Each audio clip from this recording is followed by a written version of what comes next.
আব্বু তুমি কি বাজার করতে গিয়েছিলে? আমি কিনেছি। তাই তো, কি কি খাবার আছে বলো তো এটাতে? কি কি? তারপরে 25 টাকার আচ্ছা কুরকুরে, তারপর 10 টাকার মিস্টার কুকি, আচ্ছা। তারপরে 10 টাকার মানে 20 টাকার দুই প্যাকেট মিস্টার কুকি। এই জীবনের প্রথম বাজার করলে নাকি? তোমার এই বাজার দেখে আমার খুব লোভ হচ্ছে। এরপরে টাকা নিয়ে মাছের বাজারে যাবা। টমেটো সস লাগবে না। লাগবে না? না একটা খেতে পারতে, একটা ছোট একটা কিনতে পারতে। বলছিলাম কিন্তু দিইনি। তো আচ্ছা, তোমার এখন থেকে তাহলে তোমার মনের বিশ্বাস যে তুমি ইচ্ছা করলে টাকা দিয়ে যে কোনো মুদিখানার দোকানে বা বাজার করতে পারবা? বলো সে ব্যাপারে একটু বলে ফেলো। হ্যাঁ, আমি ইচ্ছা করলে মুদি দোকানে সবকিছু কিনে আনতে পারবো, বাজার করতে পারবো। বাজার করতে পারবো। Thank you very much.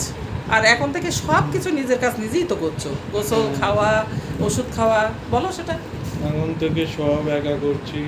হুম, সব কাজ সব কাজ একা একা করার চেষ্টা করব। হ্যাঁ চেষ্টা করবো, যেমন খাওয়া, গোসল, খাওয়া, গোসল, everything. Everything. Thank you very much. Thank you.